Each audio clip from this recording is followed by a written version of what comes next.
Jadi garis besarnya bahwa istiqomah itu artinya pekerjaan, amal, waktu, tempat, keadaan, dan sifatnya universal.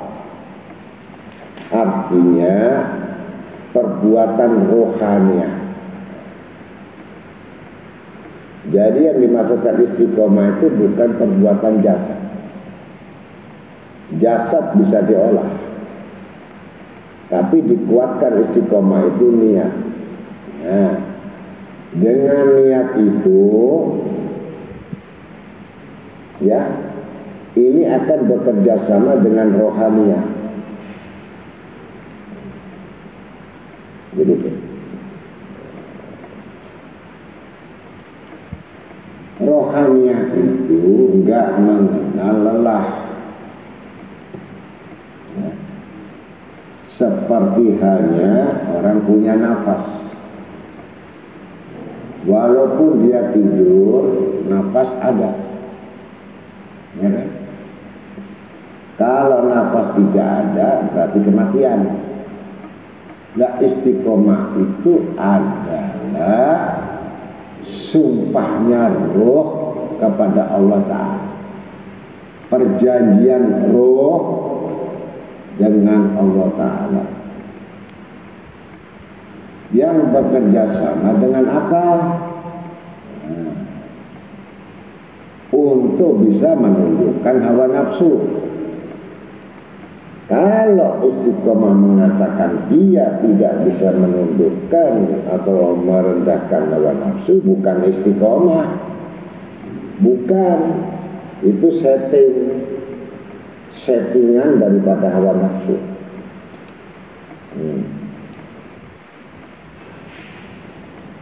Dibelokkan dari niat rencana itu oleh setan bin iblis bin lanatullah bin jahannam.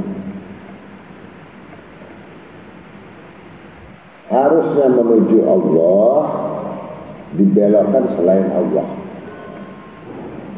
Harusnya mencari ampunan kepada Allah, dibelokkan selain Allah. Harusnya ingin mendapatkan manfaat dari ilmu tadi, dibelokkan oleh Allah. Ya, oleh setan tadi dibelokkan agar selain Allah.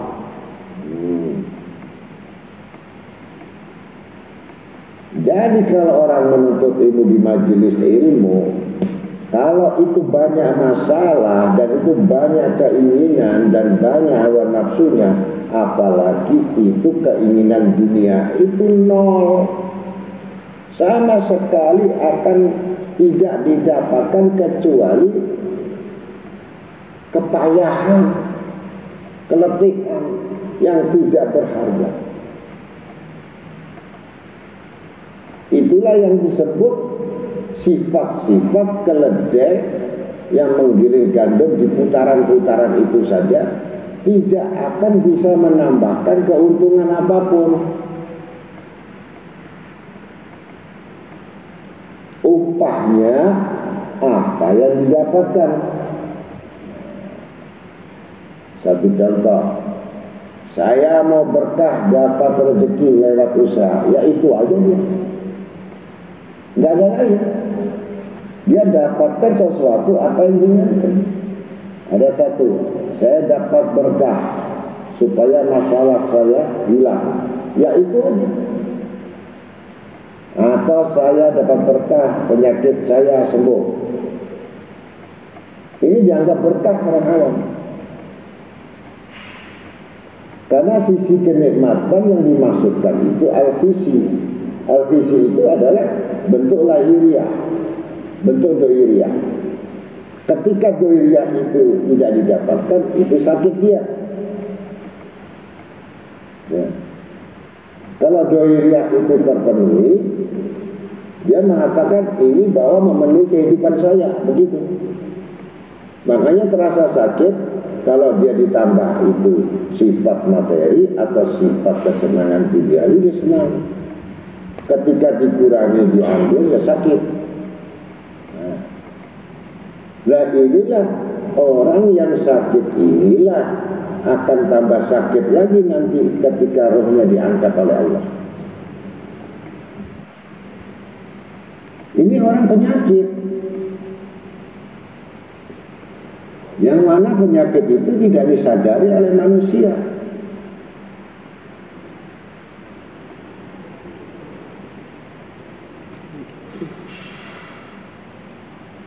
Apa yang dimaksudkan dosa itu bagi orang istiqomah ngerti gitu. Tapi yang tidak istiqomah itu ya biasa saja, memang dia nggak rugi nggak untung gitu.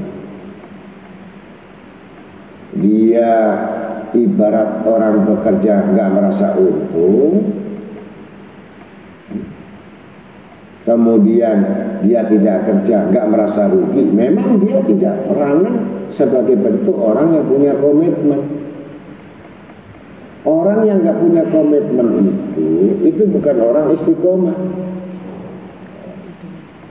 Kalau orang istiqomah itu dia meninggalkan satu perkara yang sangat besar keuntungannya,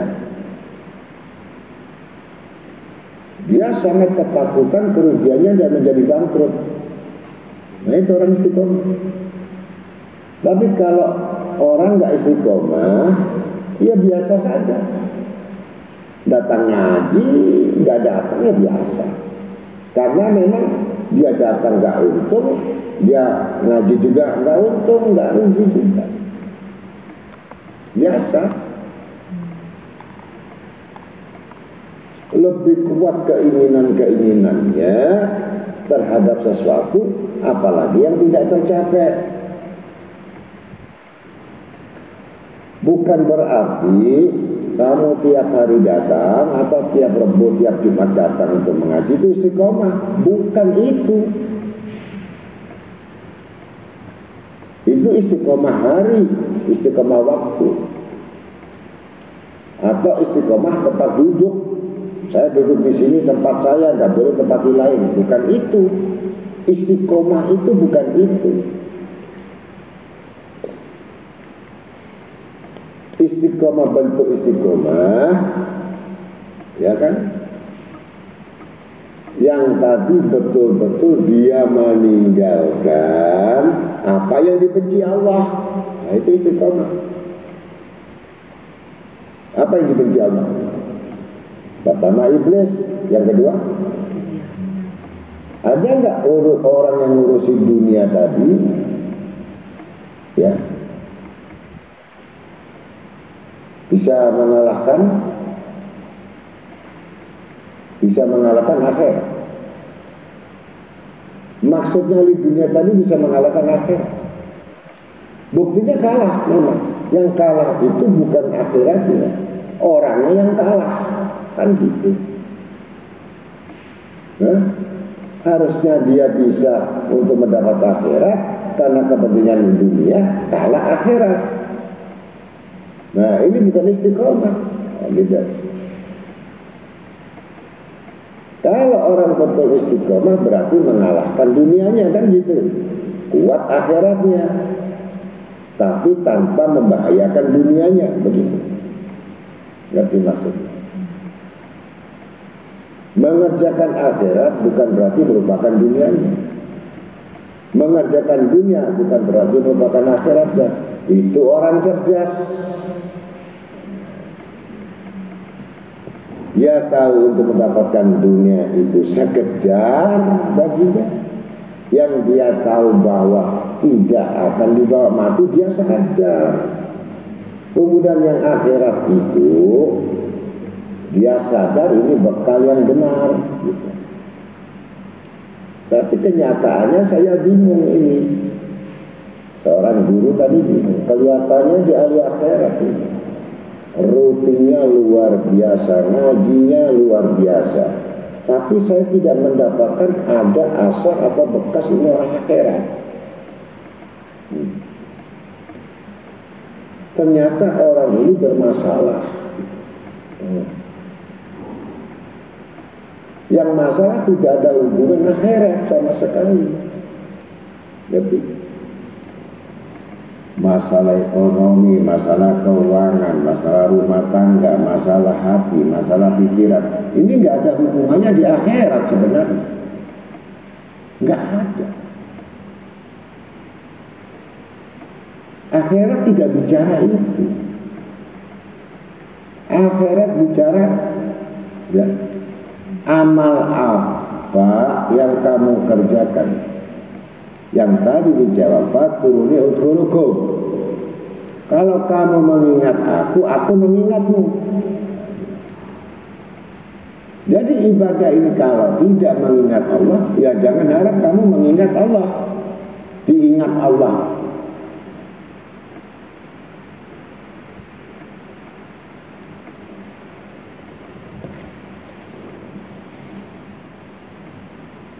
Jadi garis besarnya bahwa kehidupan akhirat itu kalau memang kamu menginginkan sampai tahu bahwa akhirat ini bagian yang benar.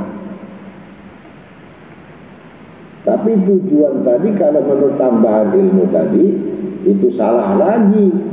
Karena tujuan itu yang punya akhirat siapa? Allah. Maka abwadu falam annahu sebaik-baik diketahui la ilaha illallah.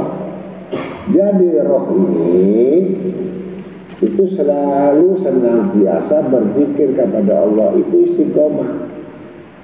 Kalau rohnya tidak berzikir, hatinya tidak berzikir, itu bukan istiqomah. Berarti hatinya tertutup oleh sesuatu hal selain Allah. Begitu.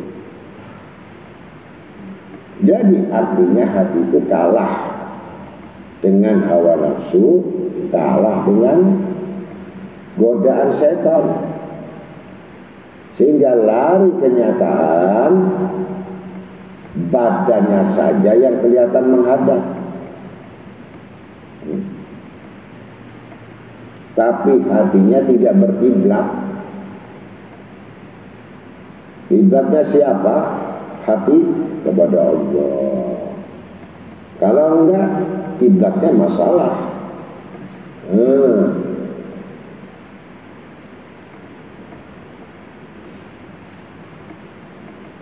Ada yang menyembah anaknya, ada yang menyembah istrinya, ada yang menyembah suaminya, ada yang menyembah hawa nafsunya, ada yang menyembah hartanya, ada yang menyembah rumahnya, ada yang menyembah mobilnya. Loh. Maka disebut sesembahan.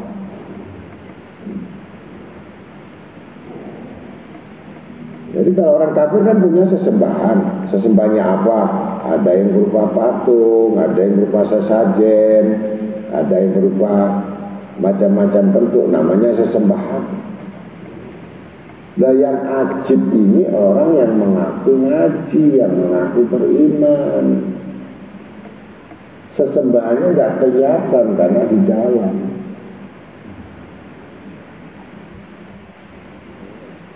Kalau ditunjukkan sama Allah, ya kamu pasti malu. Nah ini hadir kalian atau di tempat majelis tidak disebut dibilang istiqomah. Bisa terjadi pelarian. Daripada di rumah nganggur, daripada stres, daripada ya dosa, masih bagus menghilangkan daripada dosa, datang di majelis duduk karena siap. Tapi sebenarnya bukan tujuan. Nah, begitu. Kalau tujuan mutlak itu ada bentuk perjanjian roh yang mana tagihan-tagihan itu ada. Satu detik saya lupa sama Allah ada dendanya, 1 menit lupa sama Allah ada dendanya, 1 jam lupa sama Allah ada dendanya. Ada. Jadi kita diciptakan oleh Allah, dijadikan oleh Allah Ta'ala ini wajib untuk istiqomah sebenarnya. Apa yang disebut istiqomah? Fadkuruni udkurukum. Selalu mengingat Allah di segala tempat.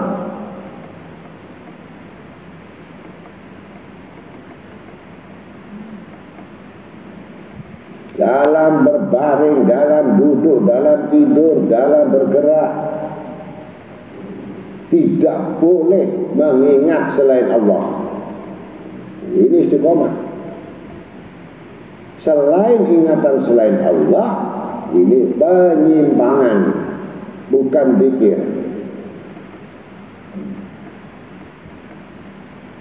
Ini tasbih jalan, la ilaha illallah, subhanallah, alhamdulillah. Tapi hati selain Allah, itu bukan zikir. Itu tidak disebut istiqomah. Apa yang dibaca didhahirkan lewat lisan, tapi tasdikun bil qalb, artinya dibenarkan dengan hati. Itu orang mengingat Allah. Itu istiqomah.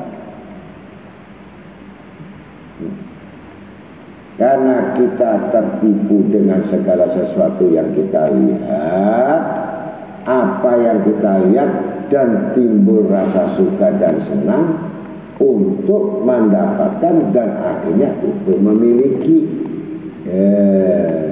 Hati lepas. Allah di mana, malaikat di mana, nggak ada.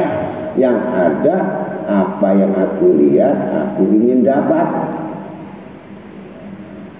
Istiqomah. Ini orang berzikir, orang membaca, orang wirid, orang beramal, semakin banyak, padahal semakin jauh dari Allah. Semakin banyak amal itu ditumpuk, makin dihampurkan seperti debu berterbangan, makin stres. Ada orang banyak zikir, banyak ibadah, stres. Katanya itu kabutan ilmu. Nggak ada orang banyak zikir itu gila, nggak ada. Gilanya seorang ini ada keinginan hasrat yang tidak tercapai, tidak terwujud. Artinya disalahkan zikir, stres, begitu. Jadi nggak ada orang kabotan ilmu, nggak ada. Kabotan ibadah, ya bebannya nggak ada. Satu contoh sekarang, kalau kamu zikir baca Fatihah 500. Kamu merasa berat, ngantuk kan? Dapat 100 ngantuk, nggak mungkin kamu paksa 500 plek, tidur. Jadi nggak ada yang berat. Kamu nggak kuat zikir, kamu nggak kuat ibadah. Yang nggak kuat itu bukan zikirnya, bukan orangnya. Hawa nafsumu yang membuat melemahkan kesadaran kita untuk mengingat Allah. Kemudian posirmu yang sangat kuat keinginanmu terhadap dunia, sehingga lemahlah akhirat, kuatlah keinginan duniamu. Begitu kira-kira.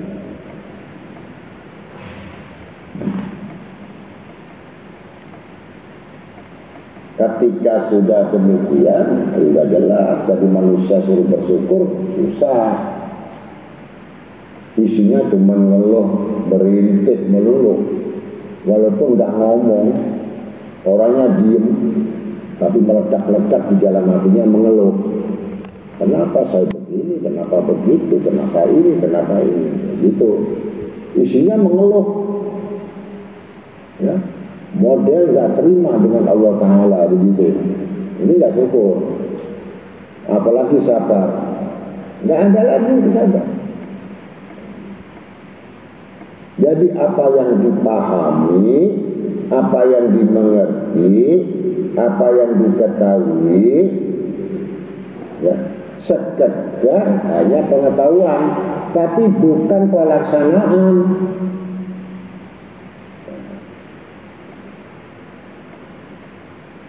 Sedangkan roh ini bentuk pengabdian, ya, bentuk sifat ketaatan, bentuk sifat pelaksanaan, bentuk sifat pengamalan yang tidak pernah membantah. Itu sifat roh. Selama ada bantahan-bantahan, ada pertimbangan, ada namanya keraguan, ada yang lain daripada Tuhan, ini tidak disebut istiqomah, istidrak. Apa istidrak? Wah, nggak sholat saya kaya, saya nggak ngaji kaya. Begitu saya ngaji tambah miskin. Nah, yang disalahkan karena masuknya salah niat. Yang dulu nggak kerja itu maksudnya dengan mendapatkan penghasilan, dengan dia mengaji supaya tambah kaya, udah salah niat. Akhirnya timbul penghinaan Allah kepadanya. Begitu. Jadi barang siapa yang datang untuk menuntut ilmu selain ridhonya Allah, maka kau akan dapatkan dari siksaku, kau mendapatkan dunia yang tidak akan manfaat bagi kamu. Tidak. Paham? Nggak kerja salah, akhirnya kerja juga salah. Akhirnya betul-betul salah ketika corona diturunkan. Nah itu timbul kesalahan betul. Baru sadar manusia, kalau kamu tidak punya kekuatan dan tidak punya kemampuan, sampai detik hari ini belum ditemukan obat vaksinnya. Hanya satu saja virus. Bagaimana kalau Allah punya jutaan miliaran virus yang belum diturunkan di muka bumi?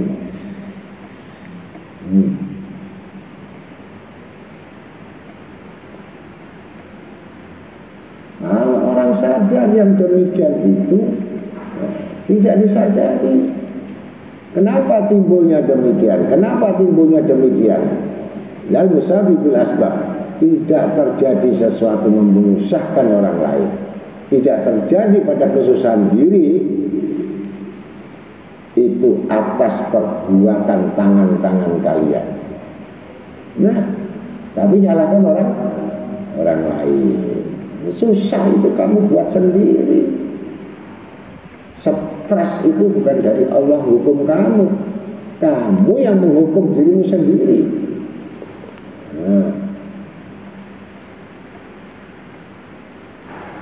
kalau semua kebaikan-kebaikan itu tidak ada lagi padamu, ya sudah kamu berpikir gak usah macam-macam, sudah bertobat saja yang banyak sudah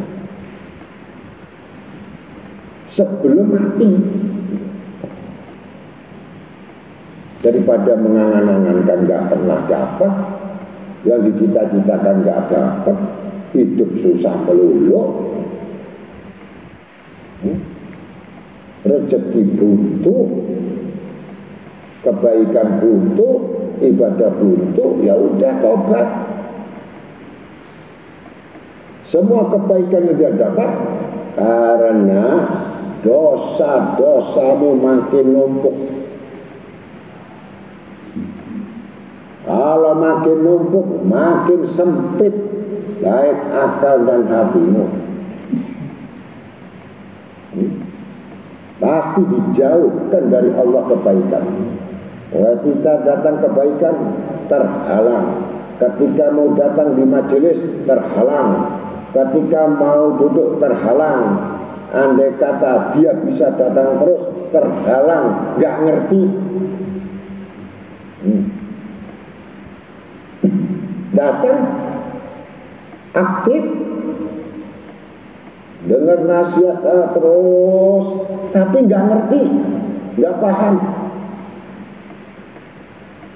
Diulang 3 kali, 10 kali, nggak ngerti. Allah bodohkan mereka.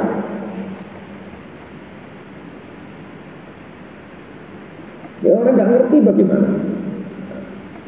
Untuk apa kamu datang, ya? Tapi kamu nggak ngerti. Nah seperti itu.